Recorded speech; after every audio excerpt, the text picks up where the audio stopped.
నమస్కారం, welcome to Suman TV. నేను గీతాంజలి. ప్రస్తుతం మనతో పాటు పూజ్యశ్రీ స్వామిని సుమిత్రానంద సరస్వతి మాతాజీ ఉన్నారండి.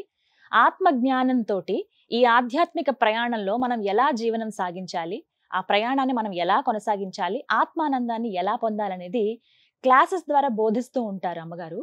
ఇంకొకటి ఏంటంటే, కాకినాడ కొప్పవరం గ్రామంలో ప్రణవ ఆశ్రమాన్ని స్థాపించారు. ఆశ్రమంలో ఎంతో మంది అండి, అంటే ఒక రకంగా చెప్పాలి, ఏజ్ తో సంబంధం లేకుండా వచ్చి అమ్మగారిని కలవటం కావచ్చు, వారికి క్లాసెస్ ద్వారా స్పిరిచువల్ క్లాసెస్ కావచ్చు, అలాగే మెడిటేషన్ మెటల్ క్లాసెస్ చెబుతూ ఉంటారు. వాళ్ళలో చాలా పరివర్తన అనేది తీసుకొచ్చారని చెప్తారు. అయితే వారిని ప్రత్యేకంగా ఆహ్వానించాము. ప్రస్తుతం సుమన్ టీవీ స్టూడియోలో ఉన్నారు మాతాజీ. వారితో మాట్లాడి ఎన్నో అమూల్యమైన విషయాలు తెలుసుకుందాం. అమ్మగారు నమస్కారం అండి. నమస్తే. అమ్మ, చాలా విషయాలు తెలుసుకోవాలనిపిస్తోంది మీ నుంచి. అంటే ఇందులో స్టూడెంట్స్ గురించి మాట్లాడతారు కాబట్టి, మీరు చాలా మంది స్టూడెంట్స్ కి గైడెన్స్ ఇస్తారు. ప్రత్యేకించి వెళ్ళి అక్కడ వాళ్ళతో ఇంటరాక్షన్స్ అనేవి ఉంటాయి. అయితే ఇప్పటి జనరేషన్ లో చూస్తున్నది ఏంటంటే, కాన్సన్ట్రేషన్ అనేది ఉండట్లేదు. ఏ విషయం పైన ఏదో ఒక డిస్ట్రాక్షన్ చూస్తూనే ఉన్నాము, శ్రద్ధ ఉండట్లేదు. ఇది కారణం ఏంటి అనేది చాలా మందికి తెలియదు. ఈ డిస్ట్రాక్షన్స్, ఈ స్ట్రెస్ఫుల్ లైఫ్, వీటి నుంచి బయటపడాలంటే అసలు ఏం చేయాలి? ఏమైనా మార్గాలు ఉన్నాయా? కారణము ఆహారం ఒకటి, సెల్ ఫోన్ ఒకటి. ఈ రెండే కారణాలు. ఫోను అండ్ అయితే పేరెంట్స్, నేను ఇదివరకు క్లాసెస్ చెప్పినప్పుడు కూడా చెప్తే, పేరెంట్స్ కరోనా తర్వాత అన్ని సెల్ ఫోన్ నుంచే వస్తున్నాయి కాబట్టి తప్పట్లేదు అని అంటున్నారు. నేను స్టూడెంట్స్కి చెప్పేది ఏంటంటే, ఓకే మీరు సెల్ ఫోన్ చూస్తే చూడండి కాక, కానీ కొద్ది టైము మీకంటూ ఉంచండి. అంటే ఇప్పుడు ఈ శరీరము అలసిపోతే మీరు పడుకుంటారు కదా, నిద్రపోయి రెస్ట్ ఇస్తున్నారు. మరి మైండ్కి రెస్ట్ ఏది? అంటే పిల్లలందరూ క్వశ్చన్ అడిగితే ఏమంటారంటే, నిద్రపోతున్నాం కదా అంటారు. నిద్రపోతే మీరు కళ్ళకు అంటున్నారా, కంటలేదా? లేపితే లెగుస్తున్నారా, లేవట్లేదా? రెస్ట్ ఎక్కడి నుంచి వస్తుంది? కాబట్టి ఇప్పుడు మీరు రెస్ట్ కావాలంటే ఏం చేస్తున్నారు? మళ్ళీ సెల్ ఫోన్ చూస్తున్నారు. ఇప్పుడు పని ప్రొద్దుటి నుంచి పని చేసి అలసిపోతే ఇంటి దగ్గర కూర్చుని ముందు మళ్ళీ ఫోన్ చూస్తారు. రెస్ట్ ఎలా అయింది? ఫోన్ తోటి బ్రెయిన్ ఎంత వేగం అవుతోంది. స్ట్రెస్ కి 377 రోగాలు వస్తున్నాయని చెప్పి వరల్డ్ వైజ్ రీసెర్చ్ 76-77 వస్తాయని చెప్పి వరల్డ్ వైజ్ రీసెర్చ్ జరిగింది. మరి ఎన్ని రోగాలు అందులో ఇమిడి ఉన్నాయి? మరి స్ట్రెస్ ఫోన్ వల్ల వస్తాయి. ఆహారం ఈ రెండు కూడా. ఈ బిజీ లైఫ్ లో స్ట్రెస్ ని తగ్గించుకునే ఏమైనా సూత్రాలు చెప్పండి అమ్మా మాకు. తప్పనిసరిగా మీకంటూ మీకున్న, అంటే భగవంతుడు అందరికీ సమానంగా టైం ఇచ్చాడమ్మా, 24 hours. అది మీకైనా, నాకైనా, అబ్దుల్ కలాం గారికైనా, ఎవరు మినిస్టర్ గారు, మోడీ గారికైనా, ఎవరికైనా అదే టైం కదా. మరి ఎంత సక్సెస్ పీపుల్కైనా అదే టైము. ఎంత అసలు నేను సక్సెస్ అవ్వలేకపోతున్నాను, అన్ని పాడైపోతున్నాయి అన్న వాడికి కూడా అదే టైం కదా. మరి ఎలా 24 hours వాళ్ళు సక్సెస్ అవుతున్నారు, మనం అవ్వట్లేదు.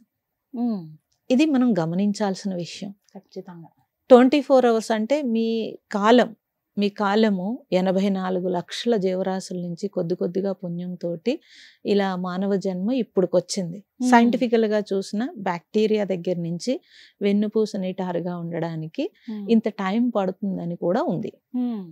అలా మీరు ఇలా వెన్నుపూస నిటారుగా పుట్టినప్పుడు ఆకాశం నుంచి ఓజోన్ శక్తి, భూమి నుంచి భూ ఆకర్షణ శక్తి రెండు ఇలా మెర్జ్ అయితే మీకు బుద్ధి వికాసం కలుగుతుంది. కలిగితే జ్ఞానం వచ్చింది. ఏ ప్రాణికి ఆ జ్ఞానం లేదు కదా. అవి ప్రకృతిలోనే ఉన్న ఆ జ్ఞానం లేదు కదా. మరి మనిషికి మాత్రమే ఉంటుంది కదా.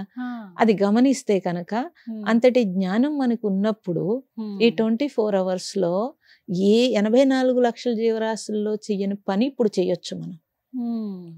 అప్పుడు ఈ 24 hours ని మనం ఎలా యూటిలైజ్ చేసుకోవాలి, ఇది కదా కావాలి ఫస్ట్. అందరూ కష్టపడుతున్నారు, విపరీతంగా పరుగులు పెడుతున్నారు, విపరీతంగా అలసిపోతున్నారు, అది విపరీతం ఏంటో మాకు అర్థం కాదు. నన్ను కూడా అడుగుతారు, అందరూ నన్ను కూడా అడుగుతారు. అమెరికాలో ఒక అమ్మాయి అడిగింది నన్ను, మీరు ఇంత లిస్టు మీ గురించి బయోగ్రఫీ చెప్పారు ఇక్కడ, మరి ఎంత టైంలో మీరు ఇవన్నీ చేశారు, ఏ ఏజ్ లో మీరు ఓల్డ్ ఏజ్ హోమ్ పెట్టారు, ఏ ఏజ్ లో సాధన చేశారు అన్నీ అడిగింది. నాకు ఇప్పుడు 54లో బాల్యం తీసేస్తే ఇంత తక్కువ ఏజ్ లో ఇన్ని పనులు ఎలా చేయగలిగారు అంటే, అదే చెప్పాను నేను. నాకెప్పుడు తెలీదు, ఈ ప్రజెంట్ తెలుసు నాకు. ఈ ప్రజెంట్ లో నేనేం చేయాలి తెలుసు. ఈ 24 hours లో నాకు ఇంకా ఇంకో గంట టైం ఉండేది. అరే ఏం చేసుకోవాలి ఈ టైం అనిపించేది. అలాంటి ఇప్పుడు కూడా స్టిల్ ఇప్పటికీ నాకు ఇంకా టైం ఉంటుంది. ఇప్పుడు ఆశ్రమం నడిపిన ఇన్ని క్లాసెస్, రోజుకి 5 క్లాసెస్ చెప్తాను, ఒక మీల్ తీసుకుంటాను, నైట్ ఫ్రూట్ తీసుకుంటాను, ఉపవాసాలు ఉంటే అది కూడా ఉండదు, 2 hours నిద్రపోతాను. మొన్నే టెస్ట్ చేశారు, 2 గంటలే నిద్ర నాది. ముందు 6 hours పడుకునేదాన్ని, తర్వాత 4 hours పడుకున్నాను, ఇప్పుడు 2 hours పడుకుంటున్నాను. మొన్నే అమెరికాలో అందరూ టెస్టులు చేసేసారు, ఇది నిజమా కాదా అని చెప్పి. ఏమి ఒక్కటి కూడా లేదు ఇప్పటి వరకు. నేను టాబ్లెట్లు వేసుకున్నది లేదు, బీపీ లేదు, షుగర్ లేదు, నాకు మోకాళ్ళ నొప్పులు లేవు. ఎంత తిరిగినా ఏం చేసినా, ఇప్పుడు ఫారెస్ట్ వెళ్తే అన్ని కిలోమీటర్లు నడిచేస్తాను, ఏం చేసినా బాగున్నాను. ఇంకా టైం ఉంటుంది అంటే ఫస్ట్ ఆఫ్ ఆల్ టైంని యూటిలైజ్ చేసుకోవడము ఫస్ట్ చేతనవ్వాలండి. అంటే ముందు జ్ఞానం కావాలి మనకి, మనకున్న పుణ్యం, ఇన్ని జన్మల నుంచి తెచ్చుకున్న పుణ్యం మీకు ఏదైనా ఉంటే అది మీ కాలం. ఒక్క క్షణం పోయి ఊపిరిపోతుంది అనుకోండి, ఈశ్వర ఇన్ని పనులు ఉన్నాయి ఆపునాయన అంటే కూడా నాకు కూడా కుదరదని భగవద్గీతలో చెప్పేశాడు. సో కాబట్టి మనకున్న టైం ఏదైతే ఉందో దాన్ని నేనే యూటిలైజ్ చేసుకునేలాగా నేను మేనేజ్ చేసుకోవడం అనేది తెలియాలి. ప్రతి టైంలోనూ నేను ఏం చేయాలనే నాలెడ్జ్ కూడా కావాలి. అది లేకపోతే కనుక ఎవరికి టైం ఉండదండి. 60 సంవత్సరాలు 70 సంవత్సరాలు వచ్చిన వాళ్ళకి కూడా టైం లేదు, టైం లేదు అంటున్నారు. ఈ టైం మేనేజ్మెంటే చాలా పెద్ద సమస్యలు. పిల్లలకి మరీ ముఖ్యంగా, పిల్లలకైతే ఏం చేయాలనంటే అట్లీస్ట్ వాళ్ళకంటూ, నేను పిల్లలు కానీ పెద్దలు కానీ ఎవరైనా సరే, పిల్లలకైతే వాళ్ళకంటూ మార్నింగ్ కానీ ఈవినింగ్ కానీ అట్లీస్ట్ ఒక 1/2 గంట టైం తీసుకోమంటారు. ఒక 1/2 గంట టైం తీసుకుని మిగతావన్నీ పక్కన పెట్టేసి మీతో మీరు ఉండడానికి, లేకపోతే ఒక ఓంకారం చేసుకోవడానికి, లేదా ఒక ప్రార్థన చేసుకోవడానికి, లేదా మీకు మీరు కళ్ళు మూసుకుని ఇంకేమి చెయ్యొద్దు అసలు. ఇప్పుడు ఓంకారం గురించి కదమ్మా ప్రధానంగా మీరు బోధించేది. ఎలా అసలు ఒకసారి నాకు నేర్పిస్తారా? ఎలా అసలు స్టార్ట్ చేయాలి? ఇప్పుడు అకార ఉకార మకారముల కలయిక ఓం అన్నారమ్మా. ఆ ఓంకారాన్ని పలికేటప్పుడు కూడా ఆ 3 పలకాలి. అయితే ఆ 3 కలయిక ఓం అన్నప్పుడు ఎందుకు ఓం అన్నారు అలాగంటే, ఆ 3 కలిపినప్పుడు బయటికి శబ్దం అలా వినిపిస్తుంది కాబట్టి అది వాడుక భాషలో పెట్టారు. కానీ మంత్రం అయితే మాత్రం ఇప్పటికీ అకారస్య ఉకారస్య మకారస్య. మీరు మాండూక్య ఉపనిషత్తులో మొత్తం ఓంకారం మీద వివరణ ఉంటుంది, మన పెద్దలు ఎప్పుడో పెట్టేశారు. అయితే దాన్ని పలికేటప్పుడు మాత్రం అలాగే పలకాలి.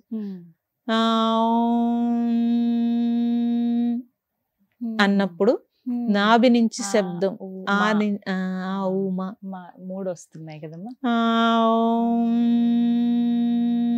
అని మీరు అన్నప్పుడు బయటికి ఓం అని వినిపిస్తుంది. మకారంతో వైబ్రేట్ అవుతుంది, బాడీ కూషన్ అవుతుంది, అంటే నర్వస్ సిస్టమ్ అంతా కూడా వైబ్రేట్ అవుతుంది. అకారంతో బ్రహ్మస్థానము పరస్థానం అంటాము, శబ్దం పరబ్రహ్మ స్వరూపము, అది పైకి లెగుస్తుంది.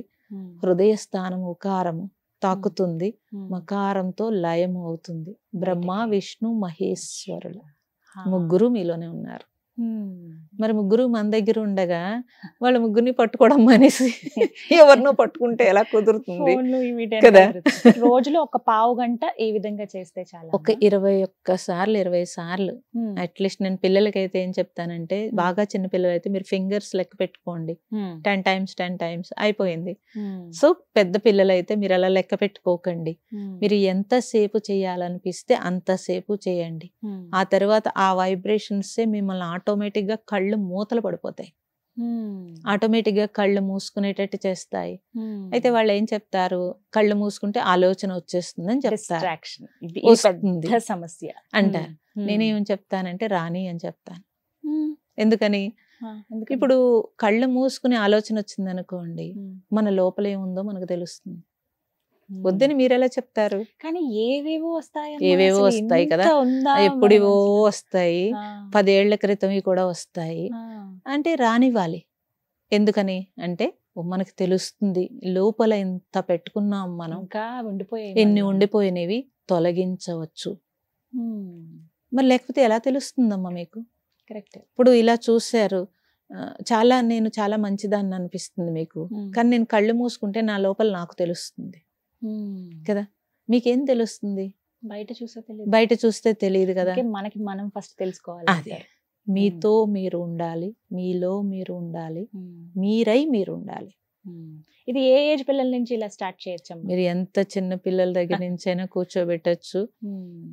అంటే ఈ పూర్వాశ్రమం చెప్పాలి. పూర్వాశ్రమంలో మనవడు మా దగ్గర పుట్టాడు, 21 days కి ఓంకారం పలికాడమ్మా.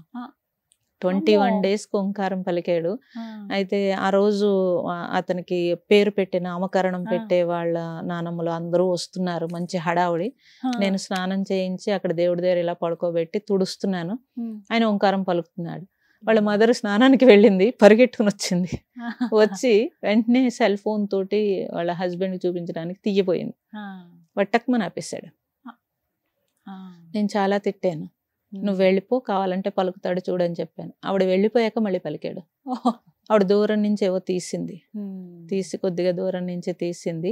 అంటే ఎలా పలుకుతున్నాడు, ఎలా అసలు 21 రోజుల బాబు అంటే అందరిలోనూ ఓంకారం ఉంది, అందరిలోనూ ఉంది. మేము ఇంట్లో సత్సంగం చేస్తాం కాబట్టి మా ప్రిన్సెస్ లో ఉన్నప్పుడు ఆ ఎనర్జీ వాడికి తాకింది. లేకపోతే ఎలా వస్తుంది? చుట్టూ ఉన్న వాళ్ళు అందరూ అన్నారు మీ మనవడు కాబట్టి పలకడు. తప్పు, మనవడు అని పలకరండి. అలా ఆ ప్లేస్ కి ఉంది అందరిలో ఓంకారం అంటాను నేను. అంటే ఉన్నది శబ్దము, పరబ్రహ్మ స్వరూపం అన్నారు. దాన్ని తెలుసుకోవాలి అని అంటే నీ లోపల ఉన్నది ఆ శబ్ద తరంగాలు ఎంత మిరాకిల్ చేస్తాయో తెలుసుకోవాలి అని అంటే మనం దాన్ని ఆ శబ్దాన్ని పట్టుకోవాలి, మనమే ప్రయత్నం చేసి పట్టుకోగలగాలి. ఎన్నిసార్లు అమ్మా? రోజుకి 21 సార్లు అనొచ్చు, 21 సార్లు, లేదా మీకు ఎన్ని సార్లు నచ్చితే అన్ని సార్లు అనొచ్చు. అయిన తర్వాత మీరు అలా ప్రశాంతంగా 2-3 minutes కూర్చున్నా చాలు, బోల్డ్ ఎనర్జీ వస్తుంది. ఇప్పుడు మీరు అంటే నేను ఇన్ని పనులు మేము ఎలా చేయగలుగుతున్నాం అమ్మా? ఇంత ఏమీ అనారోగ్యం లేకుండా. మేము కరోనాల్లో కూడా ఎప్పుడు ఇంట్లో తలుపు వేసి కూర్చోలేదు. పీఠాధిపతులు మఠాధిపతులు అందరూ తలుపులు వేసేసుకున్నారు. మేము కరోనాలో ఎంతో మంది హోటల్స్ మూసేశారు, ముష్టి వాళ్ళు ఎంతో మంది చనిపోతున్నారు.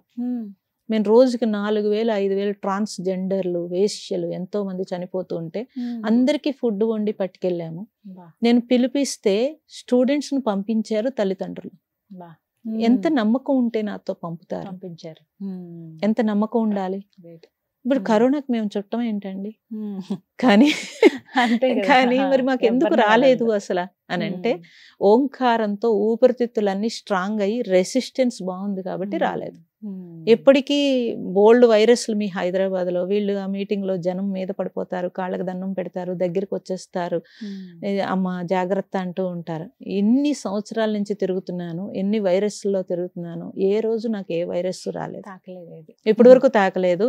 ఈ వీళ్ళందరూ నాకు కూడా ఉన్న వాళ్ళందరూ కరోనాలో తిరిగిన ఎవ్వరికీ కరోనా రాలేదు. వీళ్ళు మిరాకిల్ పేపర్లో వేద్దామన్నారు. ఎందుకు వెయ్యాలి పేపర్లో మనం? ఇప్పుడు ఆ మనోబలం మనోధైర్యం ఇది ఉన్నది అని మన ఋషులు మునులు మహాత్ములు అందరూ మనకి సంపద, మన సంస్కృతి సంప్రదాయం అంటే ఈ కట్టుబొట్టు కాదమ్మా, మన బలం. ఈ బలం మనకు అందించి వెళ్ళిపోయారు వాళ్ళు. ఎవరినో చూసి నువ్వు ఆ బలాన్ని పక్కన పెట్టావు, పెట్టి ఈ రోజు బాధపడుతున్నాం. ఇప్పుడు నేను ఫారెస్ట్ లో 300-500 సంవత్సరాలు వాళ్ళకి రూపాయి లేకుండా కాళ్ళ దగ్గరికి అన్ని వస్తున్నాయి, ప్రతిదీ వస్తున్నప్పుడు మరి అంతటి శక్తి వాళ్ళకు ఉంది. కరెంట్ లేదు, నీరు లేదు, ఏమి లేకపోయినా బ్రతుకుతున్నారు కదా. ఇప్పుడు సెలయర్ దగ్గర లేడీస్ ఉంటారండి, డీప్ లో జెంట్స్ ఉంటారు, ఏమి ఉండవు వాళ్ళకి. మరి ఏమీ లేకపోయినా ఎలా బతకగలుగుతున్నారు ఇంతమంది. ఇది తెలిసినప్పుడు స్టూడెంట్స్ కి అది తెలియచేయటమే మా ఉద్దేశం. అందుకే ప్రణవాశ్రమం కూడా ఈ పంచభూతాల శక్తి ఎలా ఉంటుంది అని ప్రాక్టికల్ నాలెడ్జ్ కోసము ఆశ్రమంలో అలా తయారు చేస్తున్నాం స్టూడెంట్స్ కి. మెయిన్ గా 2-3 years అవుతుందమ్మా, రీసెర్చ్ చేశారు. తెలుగు రాష్ట్రాల్లోనే 10 లక్షల మంది పిల్లలు ఇయర్ కి సూసైడ్ చేసుకున్నారు, 20 లక్షల మంది స్టూడెంట్స్ డిప్రెషన్ లో ఉన్నారు. అది తెలిసి లాస్ట్ ఇయర్ మేము కాలేజీలకి వెళ్ళి చెప్తే 250 కాలేజీలు తిరిగాం. మేము తిరిగి క్లాసెస్ చేసాం. 1 year లో నా క్లాసులో ఆపలేదు, ఇది ఆపలేదు. నాతో పాటు ఎంతో మంది వీళ్ళందరూ 25 మంది ఒక టీం కింద అయ్యి 5 టీముల కింద అయ్యి నేను వెళ్ళి క్లాస్ చెప్తాను, కానీ ముందు అరేంజ్మెంట్స్ కాలేజీలో రానివ్వరు. మా పిల్లలకి ఇది వద్దంటారు. తర్వాత మీరు సన్యాసి కాబట్టి మళ్ళీ మతం మీద ఇబ్బందులు వస్తుందంటారు. సో స్టూడెంట్స్ ఏది మతం 3 అన్ని మతాలు ఒకటని చెప్పినా ఒప్పుకోరు. స్టూడెంట్స్ కి తెలియచేస్తున్నాం మేము, నువ్వు ఎందులో అయినా సరే ఓంకారమే పలుకుతున్నావు. హిందువులు అయితే ఓం అంటున్నారు, ముస్లిమ్స్ అయితే అల్లాహూమ్ అంటున్నారు, క్రిస్టియన్స్ వెళ్తే ఆమెన్ అంటున్నారు. మొత్తం ఈ ముగ్గురు కలిసి అకార ఉకార మకారమైన పలుకుతున్నారు. మరి ఎలా చెప్తామండి? ఎలా నువ్వు వేరు నేను వేరు, అంతా ఒక్కటే అనేది పిల్లల్లో తెలియకపోతే కనుక వాళ్ళు మతం పేరు మీదుగా కొట్టుకుంటారు. ముందు వాళ్ళ నుంచి స్టార్ట్ చేయాలి. స్టూడెంట్స్ కి రావాలమ్మా, తెలియాలి. ఇదంతా పక్కన పెట్టండి, అసలు మనకున్న శక్తి ఏంటో తెలియాలి. కరెక్ట్. బయట భౌతికం ఇదంతా, మీకున్న శక్తి తెలియాలి. నేను ఒక్కటే క్వశ్చన్ అడుగుతాను స్టూడెంట్స్ ని, మీరు సంవత్సరం అంతా చదివింది మర్చిపోతున్నారా రాయగలుగుతున్నారా అని. మర్చిపోతున్నాం అండి ఆబ్వియస్లీ చెప్తారు. నిద్ర పడుతోందా అంటే మీరు నమ్మరు, 70% 80% స్టూడెంట్స్ రాత్రి 12 వరకు మాకు నిద్ర పట్టదని చెప్తున్నారు. అరే ఈ వయసులో నిద్ర పట్టకపోవడం ఏంటి అని అడిగితే, మీరు సెల్ ఫోన్ చూస్తున్నారు అందుకు నిద్ర పట్టట్లేదు అని నేనంటే, నిద్ర రాకే సెల్ ఫోన్ చూస్తున్నాం అంటున్నారు వాళ్ళు. బ్రెయిన్ వేగం అయ్యే కొలది నిద్ర కూడా రాదమ్మా, అంత వేగం అయిపోయింది పిల్లలకి. ఇది తగ్గాలన్నా సరే వాళ్ళ గురించి, అంటే కనీసము మన పెద్దలు 100 సంవత్సరాలు బ్రతికారు, తర్వాత మనం 70-80 బతికాము. వాళ్ళు ఇప్పుడు మీరు ఎంత బతుకుతారంటే 40 తర్వాత మేము ఉండవు అంటున్నారు వాళ్ళు. వాళ్ళే చెప్పేస్తున్నారు. ఇంకా లైఫ్ స్పాన్. మరి మీరు 40కి ఒక ప్రమోషన్ వస్తుంది, మీరు ఎంజాయ్ చేయరా మరి లైఫ్ అని అంటే, మరి మేమేం చేయమంటున్నారు. మరి అటువంటప్పుడు ఇంక వాళ్ళ లైఫ్, పేరెంట్స్ డబ్బులు ఇస్తున్నారు, చదివిస్తున్నారు, అన్ని ఇస్తున్నారు, కానీ వాళ్ళకి వాళ్ళకి ఆరోగ్యం ఇవ్వాలి అని అంటే అట్లీస్ట్ వాళ్ళకి వాళ్ళు టైం ఇచ్చుకోవాలి. ఫస్ట్ టైంలో భాగంగా ఫస్ట్ రోజు సమయం ఏదన్నా ఉందమ్మా ఈ సమయానికి ధ్యానం? అసలు లేవగానే కూర్చుంటే చాలా అంటాను నేను. ఇంకా ఆ సమయం ఈ సమయం కంటే వాళ్ళు లేవడు. మీరు తెల్లవారుజామున అన్నాం అనుకోండి, వాళ్ళు లేవడు, వాళ్ళు లేపలేరు.